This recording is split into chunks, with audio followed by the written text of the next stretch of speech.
जय श्री गुरुदेव। श्रीमद् भगवद गीता प्रथम अध्याय श्लोक नंबर 12।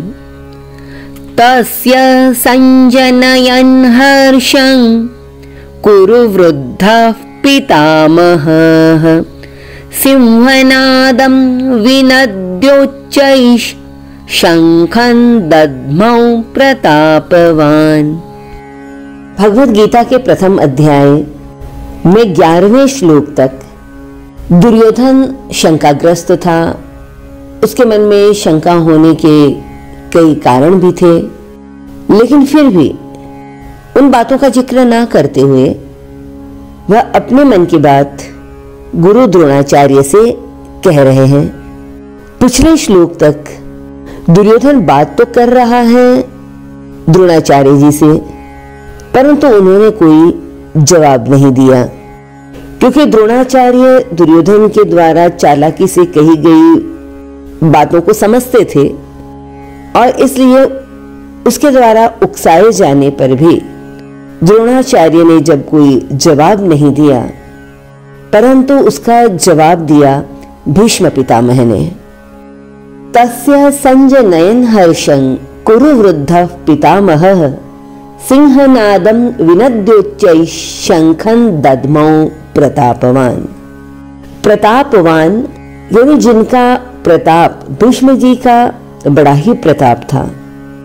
शस्त्र के विषय में भी अकेले भीष्म जी ने अपने भाई विचित्रवीर्य के लिए काशीराज की कन्याएं अंबा, अंबिका, अंबालिका का हरण करके ले आए थे, जबकि वहां उन्होंने अस्त्र शस्त्र की विद्या गुरु परशुराम जी से सीखी थी, परंतु उनके सामने अपनी हार स्वीकार नहीं की।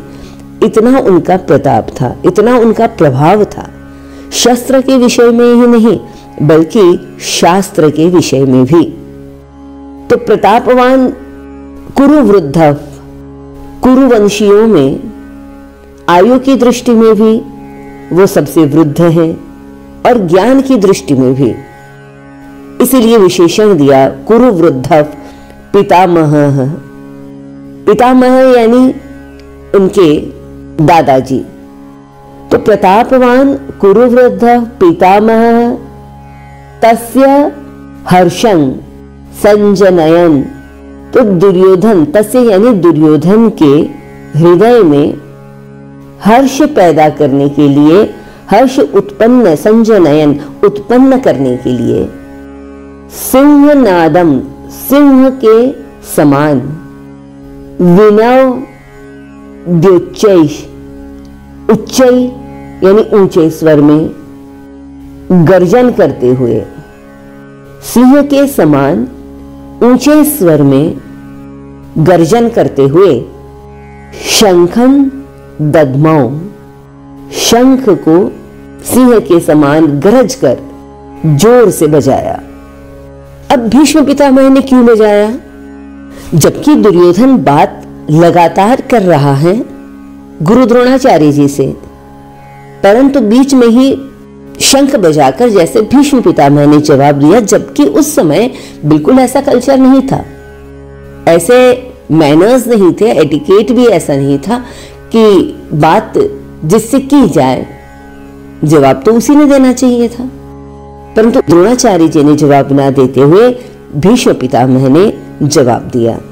उसका एक कारण यह है कि जब द्रोणाचार्य जी कुछ नहीं कह रहे थे तो कहीं ना कहीं दुर्योधन नर्वस हुआ, उसका उत्साह भंग हुआ, मानसिक रूप से वह थोड़ा सा निराश हो रहा था।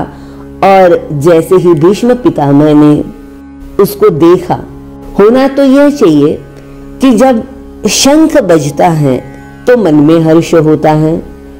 शंख ध्वनि के कारण मन में हर्ष नहीं हुआ, बल्कि उसके मन में हर्ष पैदा करने के लिए भीष्म जी ने शंख बजाया। शंखनाद करना बहुत फायदेमंद होता है। उससे जो ध्वनि पैदा होती है उससे हमारा पूरा मस्तिष्क गूंज जाता है। शंख की ध्वनि से ऐसी तरंगें पैदा होती हैं कि जो सीधे आपके शरीर में मौजूद नसों और मन के ऊपर एक गहरा प्रभाव देती है। कभी भी यदि आप भी अपने घर में शंख रखें और मन की यदि डावाडोल अवस्था हो रही है, निराशा आ रही है, जो अक्सर होती ही रहती है, तो हर दिन शंख जरूर बजाएं। जब शंख की ध्वनि करनी होती है ना, तब एक गहरी सांस अंदर भरनी होती है, तो प्राणायाम अपने आप हो जाता है। गहरी सांस भरकर उसके बाद श्वास बाहर निकालने के लिए पूरी शक्ति लगानी होती है, तब शंख से आवाज आती है। तो पितामह भीष्म ने देखा कि यह पारिवारिक रिश्ता है। दुर्योधन की चालाकी में भी भीष्म पितामह को उसका बचपन दिखाई दे रहा है। देखिए, द्रोणाचार्य के साथ जो दुर्योधन का संबंध है वह विद्या का संबंध है, और जहां विद्या का संबंध है वह खुशामद कर रहा था। लेकिन जहां विद्या का संबंध होता है और शिक्षक इतना तेजस्वी, तो वह निश्चित रूप से प्रभावित नहीं होता, किसी की भी खुशामद के प्रभाव में नहीं आता। प्रभाव में तो कार्य करता है फैमिली रिलेशन, एक कौटुंबिक, एक पारिवारिक रिलेशन, जो दुर्योधन का भीष्म पितामह के साथ है। तो भीष्म पितामह ने शंख बजाया। अब भीष्म पितामह हैं अहंकार के प्रतीक, दुर्योधन भौतिक लौकिक कामनाओं का प्रतीक। लौकिक कामनाएं, भौतिक कामनाएं जब संस्कारों से बात करती हैं और संस्कार प्रभावित नहीं होते, तो उस समय अहंकार के रूप में पहला शंख अहंकार फूंकता है। जब द्रोणाचार्य जी ने कोई जवाब ही नहीं दिया, हो सकता है कि दुर्योधन के मन में ये विचार आया कि ये बाहर से तो मेरे साथ खड़े हैं क्योंकि यह उनकी मजबूरी है, लेकिन चाहे ये हमारे साथ खड़े हों, तो दुर्योधन को तो इतनी इनसिक्योरिटी है कि कहीं ऐसा ना हो कि वो भीतर से पांडवों के साथ हैं और युद्ध का फैसला उनके पक्ष में ना करवा दें। तो उसका उत्साह भंग देखकर फैमिली रिलेशन अहंकार उभर कर आता है और अहंकार ने शंख फूंका। भौतिक कामनाएं, लौकिक कामनाएं जब टूटती हैं, यानी एक साधक के मन में जो ध्यान करता है, जो भक्ति करता है, उस पथ पर चलने वाले साधक के मन में जब भौतिक कामनाओं से वैराग्य उठता है, वैराग्य होने लगता है, उसकी भौतिक कामनाएं टूटती हैं, उसके मन में उन सबके प्रति अनित्यता का बोध होने लगता है कि यह शरीर, ये वस्तुएं, ये व्यक्ति, ये परिस्थितियां, एवरीथिंग इज इम्परमानेंट।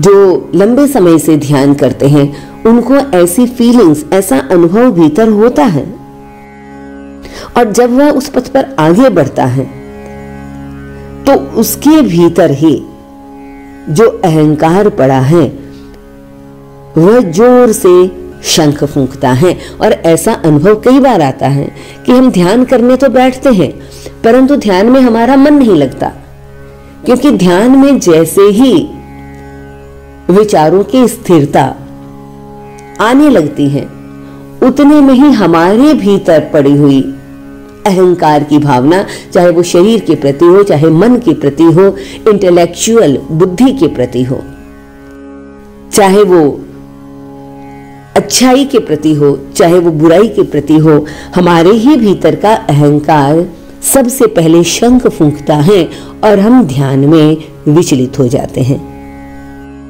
तो यहां भीष्म पितामह ने सिंहनादम विनद्योच्चै शंखं दद्मौ, जैसे सिंह के समान गर्जना करने पर हाथी आदि बड़े बड़े पशु भी भयभीत हो जाते हैं, ऐसे ही गर्जना करने मात्र से सभी भयभीत हो जाए और दुर्योधन प्रसन्न हो जाए, इसी भाव से भीष्म पितामह ने शंख बजाया।